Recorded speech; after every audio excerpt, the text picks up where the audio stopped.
Et pour décrypter cette crise politique majeure à l'Assemblée, Édouard Fritsch est avec nous ce soir sur ce plateau. Monsieur le président du Tapura Huiratira Yaurana. Yorana Vaimiti et à vous tous, aux spectateurs de TNTV, bonne soirée. Alors, Moïtei disait hier sur ce plateau que l'acte d'engagement de son gouvernement a été déposé hier. Vous l'avez entendu d'ailleurs dans le reportage. Est-ce que vous l'avez reçu? Non, j'étais en train de le vérifier justement sur ma messagerie. Non, rien n'a été déposé pour l'heure. En tous les cas, rien ne nous est parvenu, à moins que notre président bloque le courrier à l'Assemblée de Polynésie, mais je crois que ce n'est pas le cas. Est-ce que le Tapura a déjà activé des discussions en coulisses avec les autres groupes pour préparer une motion de renvoi? C'est dramatique ce qui se passe aujourd'hui. Réellement, hier nous avons participé à une séance du conseil politique du Taveuni Huiratira à l'Assemblée de Polynésie française, où on a réglé nos comptes, enfin ils ont réglé leurs comptes entre eux, lavé leur linge sale, enfin tout, mais rien d'édifiant. Et je pense que le pays a pris un coup hier avec ces échanges qui n'ont pas été du tout positifs pour notre pays. Alors, je voudrais préciser quand même que nous ne sommes pas dans une démarche de renversement de gouvernement.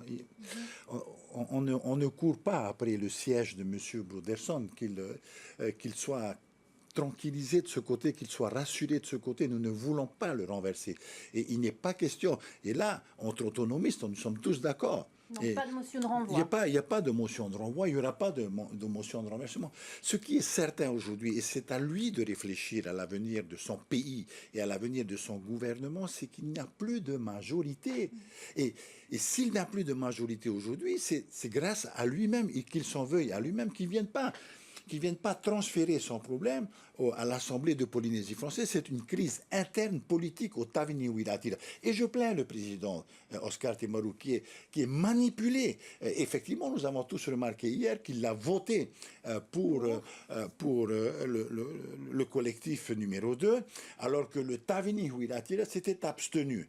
Donc, bien sûr que j'ai vu hier soir ici sur le plateau de TNTV, il en a profité pour dire que Giros, le Taveuni Huiratira, n'existe plus. Mais enfin, qui a trahi qui? Qui a trahi qui?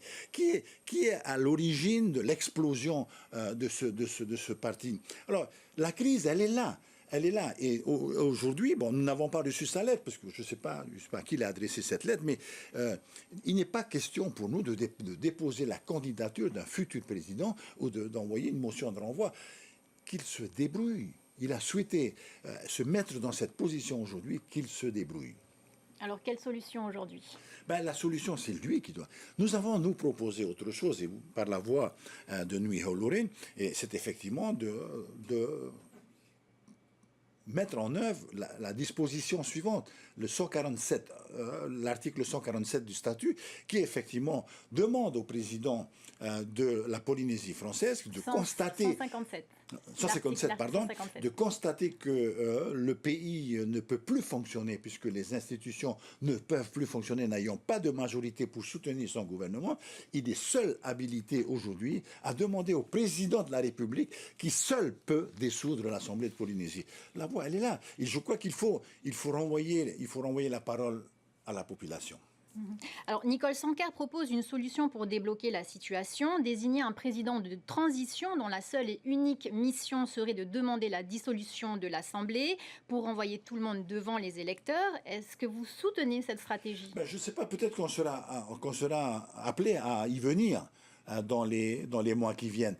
Mais aujourd'hui, je crois que il faut que notre président se rende compte qu'il est bloqué. Il faut qu'il prenne ses responsabilités. On ne lui demande pas de démissionner. On ne lui demande pas de démissionner. On lui demande simplement de faire parvenir une missive au chef de l'État pour constater avec nous, lui et nous, que les institutions ne peuvent plus fonctionner. Et à ce moment-là, effectivement, ce sera à M. Macron de prendre la responsabilité de dissoudre ou pas. Mais on a encore le temps, là. Les élections présidentielles vont arriver que dans 9 mois.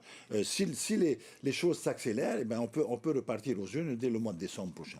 Alors, Moetei alerte sur l'enjeu économique de ce collectif. 700 projets bloqués, 436 entreprises en difficulté.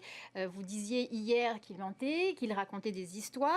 Pour vous, les entreprises n'ont pas à s'inquiéter. Malgré le report de crédit, les dépenses seront exécutées. Comment est-ce que c'est Enfin, possible?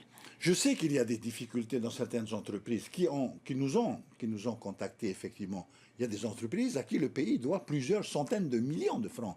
Mais ce n'est pas lié au budget, ce n'est pas lié au collectif. Notre budget pour le fonctionnement de l'année 2026 a été voté en décembre dernier, en 2025. Et les 200 milliards nécessaires au fonctionnement du budget sont prévus.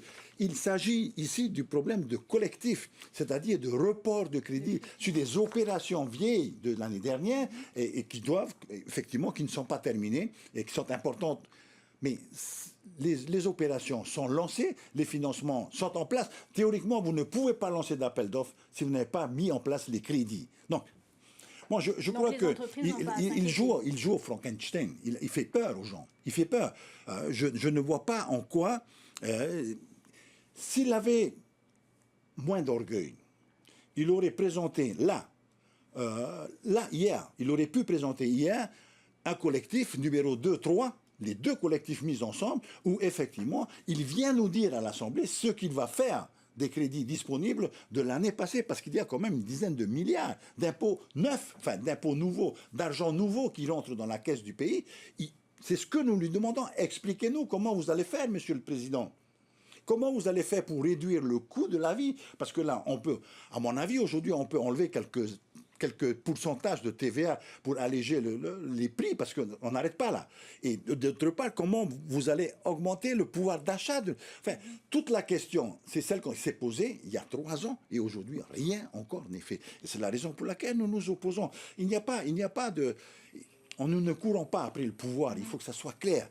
Mais nous voulons aujourd'hui, avec les caisses qui sont pleines d'argent, qu'on fasse quelque chose qui soit intéressant pour la population. Alors, Édouard Fritsch, Tevaro Fritsch propose une autre voie, un gouvernement d'union territoriale pour rassembler tout le monde, autonomiste et indépendantiste pendant 2 ans. Est-ce que le Tapura est prêt à s'asseoir à la même table que Moetei Broderson pour gouverner ensemble? C'est une vision parisienne, ça, c'est pas une vision polynésienne. Quand on est à Paris, bien sûr qu'on peut tirer des comètes, ça va fonctionner comme... C'est de la théorie. Déjà que les indépendantistes ne peuvent pas diriger ensemble. Rendez-vous compte, là, ils sont deux partis indépendantistes qui avaient la majorité, qui ont explosé en vol. Vous voulez maintenant remettre des autonomistes au milieu de tout ça pour qu'on ait un gouvernement. Je pense que ça ne fonctionnera pas. Parce que vous avez bien compris qu'aujourd'hui, la difficulté que nous avons, ce sont les égos des uns et des autres. C'est un problème de succession au niveau du Tavini Huilatira qui fait que moi je suis plus fort que toi et toi tu vas rester. On n'est pas dans l'esprit de respecter les situations dans lesquelles nous sommes. Je suis vice-président, je reste vice-président. Je n'ai pas à essayer de solliciter la place de mon président. Chacun travaille avec les fonctions qui lui ont été. Et aujourd'hui, on est dans cette embrouille totale. Non, c'est une solution, à mon avis, qui peut-être que d'ici 6 mois, 1 an, on peut y venir. Mais vous savez, quand ça implose à l'intérieur, c'est compliqué. Alors, dernière question et rapidement, Édouard Fritsch, vous êtes officiellement candidat aux élections sénatoriales, mais vu le contexte de crise politique majeure et l'immobilisme qui menace Taraheuil, les Polynésiens peuvent s'interroger. Allez-vous maintenir votre candidature pour Paris ? Pour le moment, je vais maintenir ma candidature. C'est effectivement les deux fonctions que je garderai à l'avenir. Ce seraient donc les fonctions de sénateur et de membre de l'Assemblée de Polynésie, parce que je voudrais quand même continuer à suivre les affaires locales. Mais je pense que je peux apporter un plus à mon expérience déjà. Je peux apporter mon expérience à cette fonction de sénateur aujourd'hui qui devient de plus en plus important, parce qu'il faut qu'au niveau législatif nous soyons au top. Et je pense que mon expérience peut apporter ce plus qu'on attend. Merci Édouard Fritsch d'avoir accepté notre invitation ce soir. C'est moi, merci beaucoup.